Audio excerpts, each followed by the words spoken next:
മോളുടെ അച്ഛൻ മോൾക്ക് വാക്ക് തന്നതല്ലേ മോളുടെ സങ്കടം മാറ്റി തരാന്ന്. മോള് കരയുമ്പോ അതിനേക്കാൾ കൂടുതൽ കരയുന്ന കൂട്ടത്തിലാ മോളുടെ അച്ഛൻ. ഇത്രയും കാലത്തിനിടയ്ക്ക് മോളുടെ ഏതെങ്കിലും ആഗ്രഹം അച്ഛൻ സാധിച്ചു തരാതിരുന്നിട്ടുണ്ടോ? അതുകൊണ്ട് ഒരു വിഷമവും വേണ്ട. എട്ടുകാലികൾ എത്ര മാറാലെ ഉണ്ടാക്കിയാലും അതൊക്കെ മോളുടെ അച്ഛൻ തൂത്ത് വൃത്തിയാക്കി തരും.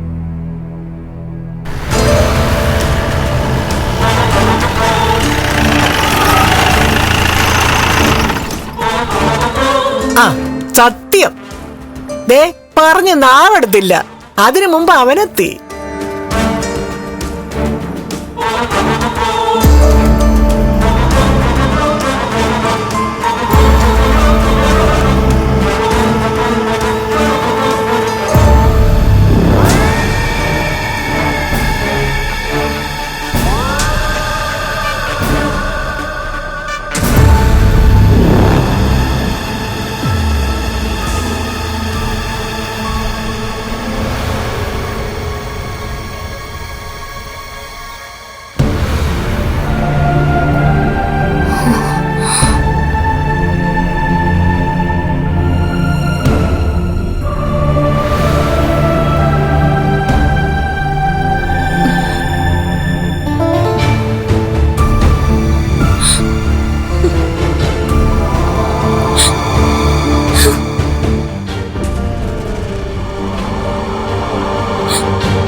എന്തൊക്കെ പറഞ്ഞിട്ട് മോളുടെ സങ്കടം മാറുന്നില്ലല്ലോ പ്രതാപ.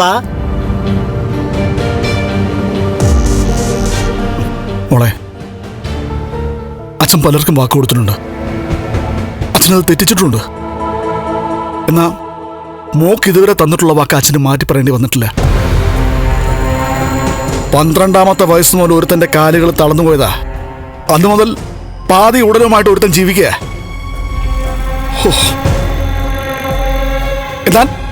എന്നാൽ അവനെ സ്നേഹിക്കാത്ത രണ്ടാനമ്മയ്ക്ക് ഒരു തെറ്റുപറ്റി. അവന്റെ അച്ഛന്റെ അമ്മയുടെയും പിന്നാലെ അവനെ പറഞ്ഞു വിടാനോ അവനെ തളർത്തി കിടത്താനോ അവർക്ക് കഴിഞ്ഞില്ല. അതിന്റെ ശിക്ഷയെ നമ്മളെല്ലാരും ഇപ്പൊ അനുഭവിക്കുന്നേ. ഉണ്ണിയേട്ടന് പോരായ്മയില്ലാത്തതും അയാൾക്ക് പോരായ്മയുള്ളതും ഒരുപോലെയാ. പാതി ഉടലും വെച്ചോണ്ട് അയാളെ കമലേശ്വരൻ തറവാട് നന്നായിട്ട് ഭരിക്കുന്നുണ്ട്. ആ ഭരണമൊക്കെ ഞാൻ അവസാനിപ്പിച്ചു തരാം മോളെ. അവന്റെ നാവ് അടപ്പിച്ചു തരാം. മോൾ അച്ഛനെ വിശ്വസിക്കേ. മഹാലക്ഷ്മിയെ ഞാൻ മോളുടെ പാദത്തിൽ കൊണ്ടുതരാം. എടാ പ്രതാപ, ആ കണ്ണൻ അവളെ കല്യാണം കഴിച്ചതുകൊണ്ടേ ഇനിയിപ്പോ കണ്ണൻ എന്തെങ്കിലും സംഭവിച്ച സ്വത്തിന്റെ അവകാശി അവന്റെ ഭാര്യ എന്ന നിലയിൽ മഹാലക്ഷ്മിക്ക് കിട്ടില്ലേടാ. ആ വശം നീ ചിന്തിച്ചില്ലായിരുന്നോടാ? അതൊക്കെ ഞാൻ ചിന്തിച്ചതാമേ.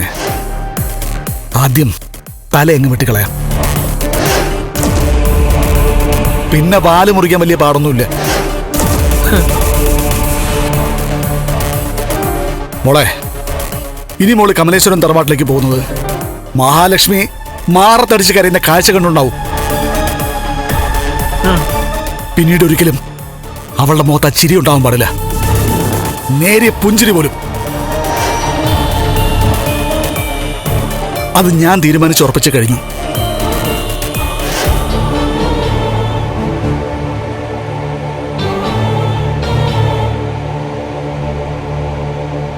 നമ്മളെക്കാളും വലിയ ശത്രുക്കൾ അവക്ക് ആ തറവാട്ടിനകത്ത് തന്നെ ഉണ്ട്. അവരെല്ലാം നമുക്കൊപ്പം തന്നെ ഉണ്ട്. കല്യാണം കഴിഞ്ഞ് പിറ്റേ ദിവസം തന്നെ മഹാലക്ഷ്മിയെ കാണാൻ മുറിക്കാത്ത ആള് കയറിയത് കണ്ടിട്ടും അതൊന്നും കണക്കാക്കാതെ വെട്ടിത്തിളങ്ങുന്ന ഒരു ഡയമണ്ട് നെക്ലസ് കൊടുത്തവനെ കാണാൻ. അന്ന് മുതലേ ഞാൻ കുറിച്ചിട്ടാ അവനുള്ള മരുന്ന് ഞാൻ കൊടുക്കുന്നു. സ്വന്തം വൈകല്യം മറയ്ക്കാൻ വേണ്ടി മോളെയും ഉണ്ണിമോനെയും കൊച്ചാക്കുന്ന അവന്റെ വൃത്തികെട്ട സ്വഭാവത്തിനെ അതിനേക്കാൾ വൃത്തികെട്ട രീതിയിൽ ഞാൻ തിരിച്ചടി കൊടുത്തിരിക്കും. അതെന്റെ വാശിയാ മോളെ.